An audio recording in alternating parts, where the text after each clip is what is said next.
O Diogo mais uma vez aqui com vocês, sim, compartilhando mais um pedacinho da nossa história nos Estados Unidos. Hoje nós vamos falar sobre o ano de 2010, vídeo número 12 aí da nossa história. Quero agradecer mais uma vez todos vocês pelo suporte, pelo carinho, pela dedicação aí de estar assistindo os vídeos. Eu recebi alguns comentários que pessoas que passaram o fim de semana inteiro assistindo os vídeos com a família chegaram a tirar foto e me mandar pelo Facebook, que foi muito legal. A televisão grandona ali na sala e eles batendo foto com a família toda e assistindo os vídeos aqui do canal. Tá sendo uma experiência fantástica, como eu já falei para vocês algumas vezes. Esperava que ia ser legal, não esperava que ia ser tão rápido. E é gostoso poder compartilhar nessa história, porque geralmente você ouve histórias de pessoas que... Eu sempre fico meio reluctant, né? meio assim de falar em termos de sucesso, porque sucesso é diferente para várias pessoas, né? E para mim foi um sucesso porque eu consegui vir para os Estados Unidos, consegui criar uma vida aqui, tenho uma família linda que eu amo muito, tenho saúde, tenho Deus no meu coração, financeiramente também, graças a Deus, né? Deus tem nos abençoado muito, mas então o sucesso é muito relativo, né? Algumas pessoas medem sucesso por dinheiro, outras pessoas vão medir o sucesso pelo que eles têm na vida, né? Eu digo com família, com saúde e tudo mais, os amigos. Então eu fico meio reluctant, meio assim de falar, mas quando você vê pessoas de sucesso, né? Eu acompanho muito pessoas que são grandes nomes do mercado, né? Flávio Augusto, por exemplo, que é um dos que vocês acompanham aí também, Steve Jobs, que eu sei que já faleceu agora, mas é uma pessoa que eu admirava muito também o trabalho. Todas as pessoas que teve sucesso na vida, tiveram sucesso na vida de alguma maneira, é sempre interessante, né, saber como é que chegaram lá, como é que foi essa jornada deles. E alguns deles, você só acaba sabendo como foi essa jornada depois que eles falecem, ou quando uma biografia é escrita sobre a vida deles, né?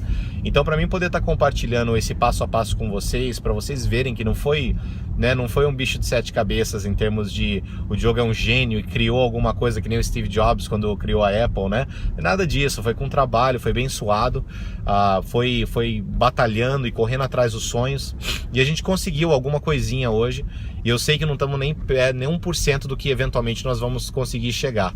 E eu não falo isso levemente, lightly, né? Eu sei porque nós temos grandes planos ainda para nossa vida aí.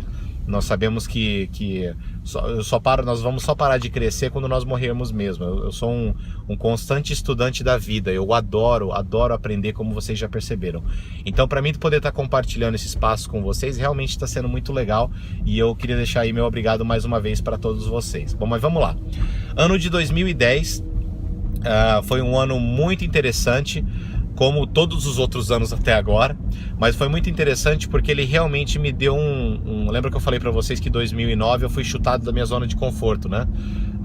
A vida às vezes fala para você, olha, sai que tá na hora, você não ouve a vida, fica na tua zona de conforto ainda, e aí você acaba sendo chutado de lá, né? Então para mim foi muito bom isso ter acontecido, porque se a Circuit City não tivesse fechado, sabe Deus, até hoje talvez eu estaria lá, mesmo que tivesse frustrado, mesmo que tivesse não satisfeito com o trabalho que eu estava fazendo, com o que eu estava ganhando, provavelmente estaria lá ainda. Enfim, uma coisa que eu não falei para vocês em 2009 foi que logo que eu saí da Circuit City, comecei logo no início com a Primerica, logo de cara.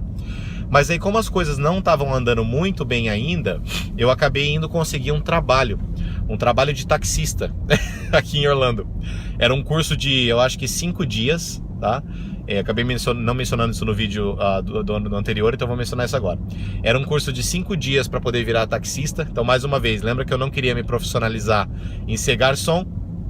Acabei não tendo muita opção e indo me profissionalizar como taxista. E foi 5 dias de curso. Depois do curso eu peguei meu primeiro táxi pela primeira vez. E eu durei 3 dias também nesse trabalho. Lembra que eu durei 3 dias no Texas de Brasil, naquele restaurante, e durei 3 dias no táxi, né? Porque chegou num ponto que eu falei assim, cara, basta, eu não consigo, isso daqui não é pra mim, eu não quero ser um taxista profissional, nada de errado com quem trabalha com isso, é um trabalho tão honesto quanto qualquer outro, mas não era pra mim, eu queria fazer alguma coisa diferente, alguma coisa que eu pudesse desenvolver e crescer. Então eu fiz uma decisão, mais uma vez, de focar 100% no trabalho que eu estava fazendo, que era o trabalho com a Primerica. Comecei a correr atrás que nem um maluco. Para vocês terem uma ideia, nesse ano de 2010, que realmente foi o ano que eu foquei no trabalho, eu devo ter... Lembra que a empresa era uma empresa uma empresa financeira, uma seguradora, na verdade, que vendia produtos financeiros, só que ela também trabalhava com o marketing de rede, o marketing multinível, né? E então o foco era não só vender produtos, mas também recrutar pessoas para poderem trabalhar e expandir a nossa equipe dessa maneira. Então no meu primeiro ano, que eu considero o primeiro ano full-time com a Primerica aí, tempo integral, eu devo ter recrutado média de 120 pessoas pessoalmente, para você ter uma ideia. Então eu realmente estava trabalhando. É lógico, de 120 pessoas a gente ajudou bem mais famílias ainda, porque tinham certas famílias que só tinham interesse de se tornar clientes. Então eu devo ter ajudado aí pelo menos umas 150 famílias a poderem fazer esse planejamento financeiro e dar pelo menos um start, né? Um começo nessa vida deles, que durante 40, 50 anos ninguém nunca tirou uma horinha que seja, ou às vezes o pai ou a mãe não ensinaram isso, de poder ter essa educação básica financeira. Então foi uma experiência muito interessante, porque eu sempre fui uma pessoa muito introvertida, né? Sempre fui muito na minha. Ser introvertido é parte da minha natureza. Hoje você pode até estar olhando eu fazendo esses vídeos e falando: Diogo, não acredito que você é introvertido, né? Você já deu palestras, já deu aulas, já falou na frente de um monte de gente, fala com a gente no vídeo quase todos os dias aí, e não tem como acreditar que você é introvertido, porque você deve estar pensando: eu sou introvertido e eu não conseguiria fazer isso. Quando a água bate na bunda, a gente aprende a nadar, né? Então uma vez me falaram uma frase bem interessante, que em inglês fala assim: shy people have skinny kids. Pessoas vergonhosas ou introvertidas têm filhos magros. E na verdade quis dizer porque está relacionando com você ser a pobreza, ser ser muito magro, que você não tem o suficiente, né? Traduzindo fica meio estranho, mas é só para vocês entenderem. Em termos de não só de corpo, mas de bens materiais e tal, ter uma vida magra. E outra, você ter uma vida abundante, não necessariamente uma vida gorda, né? Então eu tive que meio que desenvolver esse lado extrovertido meu e poder trabalhar isso, porque o trabalho que eu estava fazendo, eu basicamente tinha que conversar com pessoas o dia inteiro. Então você imagina uma pessoa introvertida fazendo isso como um trabalho. Foi realmente um ano assim de muito aprendizado, mas graças a Deus foi um ano que deu muito certo, porque eu transformei assim a maneira que eu lidava com as coisas, a maneira que eu lidava com pessoas. Então como que funcionava esse trabalho? Esse trabalho era basicamente, eu diria que 95% feito na casa da pessoa. Nós marcávamos um horário com ela para poder visitar a família dela. Geralmente era apresentado por um amigo. Então o amigo ligava para a família e falava: olha, eu acabei de começar a trabalhar com uma empresa que trabalha com a área financeira, estou aprendendo sobre esse trabalho porque eu quero fazer uma mudança de vida. Conheci esse meu amigo que me apresentou para a empresa e achei muito interessante, e gostaria de te mostrar o que eu estou fazendo, e talvez eu possa não só te ajudar, mas se não for a coisa certa para você, você possa me colocar no caminho certo. Então era mais ou menos esse era o spiel, né, que a gente dava para as pessoas, o que é realmente verdade. Então essa pessoa nós chegávamos com a pessoa que eu havia acabado de recrutar ou contratar para a família, para mostrar um pouco do trabalho que a pessoa ia estar fazendo com a gente. Fazíamos as perguntas certas, obviamente, e perguntávamos: olha, você já começou algum dia a fazer algum tipo de planejamento financeiro? A resposta geralmente era não. Se a pessoa falou sim, eu já tenho alguma coisa, nós pedíamos permissão para poder ver o que elas estavam fazendo hoje, o que talvez nós poderíamos ajudar para melhorar. E se nada, se nós poderíamos talvez ajudar o amigo com o treinamento dele. Então era um plano muito legal, eu gostava bastante, mas uma vez a maioria das pessoas não tinham nenhum tipo de plano, né? Então 95% das chances, das vezes, a gente conseguia ajudar uma pessoa. Então esse trabalho começou a acontecer. Eu, por ser introvertido, tinha uma dificuldade muito grande não só de falar com as pessoas, de me articular da maneira adequada, mas também de estar indo para casa de um desconhecido, né? Mesmo que ele era um parente, um amigo da pessoa que eu estava treinando ou trabalhando, para mim era uma pessoa nova, então era uma situação bem desconfortável. Mas, é como eu falei, é saindo da zona de conforto que você aprende, né? Então você precisa às vezes ter esse desconforto para poder ter um resultado. Então o que acontecia? Nós tínhamos a primeira visita com a família, conversávamos com eles, explicávamos o trabalho, revisávamos o plano deles, e aí nós coletávamos informações, pólices de seguro, informações de aposentadoria, enfim, statements, e aí nós voltávamos para o escritório, eu e a pessoa que estava treinando, e aí nós usávamos um programa para poder analisar o planejamento dessa pessoa. Era muito bacana o trabalho. E aí depois de 2 ou 3 dias a gente marcava uma segunda visita, ia lá para poder apresentar o trabalho agora, soluções, e ver se nós poderíamos ajudar eles de alguma maneira. E aí nós, obviamente, utilizávamos esse tempo para poder fechar negócio, de todos os assuntos que eu já falei para vocês. E aí, claro, depois mandávamos as aplicações, recebíamos a comissão, porque era 100% comissionado, e iríamos para a próxima família, né? Então a experiência foi muito, muito gratificante. Podemos ajudar muitas famílias que não tinham nada antes planejado a começar pelo menos alguma coisa. Uma outra coisa que foi muito legal, falei para vocês que no ano passado nós ganhamos, na verdade, uma viagem para o Havaí, né? Que foi nossa primeira viagem com a empresa para Maui. Bom, nesse ano eles tiveram duas competições, algumas competições na verdade, mas uma mais interessante delas foi a competição de uma viagem também para San Diego agora, na Califórnia, com tudo pago. E obviamente nós conseguimos ganhar também porque fizemos um bom trabalho durante o ano de 2010 aí.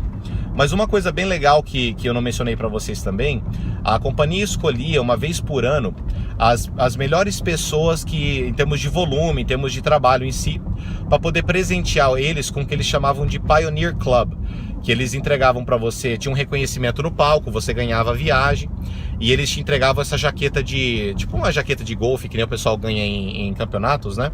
Eles entregavam uma jaqueta verde para você, que era muito, muito legal. Então era um reconhecimento muito bom, porque de 100 mil pessoas que estavam com a empresa, apenas 500 pessoas ganhavam todo ano. Então nós conseguimos alcançar isso daí. Então fomos chamados no palco para ser entregue o troféu, o bônus e a jaqueta e tal. Foi um reconhecimento muito, muito interessante. E por outro lado também, poder participar desses eventos que a empresa fazia, porque como eu falei para vocês, o desenvolvimento pessoal é muito grande com esse tipo de empresa, né? Então eles sempre tinham eventos, treinamentos, para a gente poder ir para um desses eventos, não sozinho, porque né, sozinho não tem graça, eu e minha esposa de qualquer maneira, mas você poder levar uma equipe, você está desenvolvendo um trabalho onde outras pessoas estão participando, é sempre uma experiência muito gostosa. E eu fiquei com a Primerica o ano todo de 2010 e parte de 2011 também, porque eu estava me saindo relativamente bem, né? Uma das coisas também que eu vou colocar uma foto para vocês darem uma olhada, que eles tinham, era um reconhecimento que era um anel muito legal, e as pessoas, quando você ia nos eventos, você conseguia distinguir pela cor da pedra da pessoa. Ela é um anel de ouro que o esposo e a esposa, ou vice-versa, ganhavam, né? Não precisavam necessariamente estarem trabalhando juntos no negócio, mas eles ganhavam esse anel como um reconhecimento. Então, era um anel bem grandão de ouro, com uma pedra em cima e rodeado de diamantes. Então, como que funcionava esse programa? Você ganhava um anel quando você chegasse a 100 mil dólares de comissão num ano, né? Um ano corrido de janeiro a dezembro. E aí, para cada ano que você conseguisse fazer mais que 100 mil dólares, então, por exemplo, 2010, vamos supor que eu fiz 100 mil dólares, ganhei um anel. Aí 2011 eu faria 200 mil dólares, eu ganharia um diamante no meu anel. Em 2013 se eu fizesse 150 mil, não ganhava nada. Mas se eu fizesse 300 mil, que era mais do que eu já fiz acumulado, digamos assim, ganhava mais uma pedrinha. E aí você ia ganhando essas pedras de diamante até você chegar num anel que era um anel de 1 milhão. Aí o anel inicial era uma pedra amarela, o anel de 1 milhão era uma pedra vermelha, que era o que eles chamavam de rubi, né? E aí depois a pedra de 2 milhões trocavam por uma pedra verde, se eu não me engano, que era esmeralda. Aí depois trocavam por uma pedra azul, depois por uma pedra, não lembro qual que era a cor. Mas enfim, eles iam fazendo até o máximo, que era a pessoa que mais ganhava na companhia, que ganhava a média de 5 milhões num ano. 5 milhões de dólares num ano, você já pensou? Lógico que essa pessoa tinha uma organização muito grande, mas ele tinha um anel próprio para ele, com o número 5 cravado de diamante, tá? Era muito legal. E um dos meus sonhos era poder ganhar esse anel. Só que o tempo todo que eu fiquei na Primerica, eu me dei muito bem, só que eu não consegui chegar no anel. E isso me deu uma frustração lascada. E aí o que aconteceu? Eventualmente vocês vão ouvir a outra parte da história, quando nós iniciamos o trabalho com a Dream Properties, o que eu fiz? Eu fiz o meu anel. Não o meu anel, né? Mas o anel para poder recompensar as pessoas que estavam trabalhando agora com a gente. Então a experiência toda foi muito boa, vocês vão ouvir mais sobre essa história aí depois. 2010, como eu falei, foi com a Primerica, 2011 um pedaço também foi com eles, a gente vai cobrir no próximo vídeo. A minha esposa, para vocês que estão curiosos, agora em 2010 ela já tinha começado a faculdade no Valencia, que é uma faculdade aqui em Orlando, que eles chamam de Community College, e ela ainda estava fazendo aqueles cursos gerais. ela não tinha iniciado ainda a faculdade para o curso de design de interiores, porque aqui nos Estados Unidos você precisa fazer as suas educações gerais primeiro, que são os 2 primeiros anos, que é o Associate Degree que ele fala, não é um bacharelado, né? O bacharelado é 4 anos e esse degree aí é 2 anos também de educação. Bom, acho que já deu aqui o tempo do vídeo, a gente está quase chegando em 15 minutos de novo. Eu queria mais cobrir essa parte do trabalho em si com vocês, para vocês verem, porque 2010 foi basicamente ocupado de trabalho. Era a época de plantio, né? Se você você é um autônomo ou você é um empresário, você sabe que sempre tem a época de você plantar e você colher, né? Ninguém vai colher uma coisa que não foi plantada. Isso é um conceito básico e simples que todo mundo deveria entender. Mas esse ano de 2010 foi um ano de muito trabalho, muito suor, muito crescimento pessoal também, e foi um ano de ajudar muita gente, o que realmente valeu toda a pena no fim da jornada aí com a Primerica. Bom, gente, no próximo vídeo a gente vai cobrir o ano de 2011, tem bastante surpresas aí para você, vai ser no vídeo de número 13. Espero que vocês tenham gostado mais uma vez desse vídeo. Se gostou, deixa o teu joinha, comentário, claro, dá o teu feedback, porque eu adoro receber o feedback de vocês. Compartilha esse vídeo e, claro, se inscreve no canal se você ainda não está inscrito. Vai acompanhando minha história aí, que eu tenho muita coisa legal para compartilhar com vocês ainda, beleza? Um grande abraço e tudo de bom para vocês.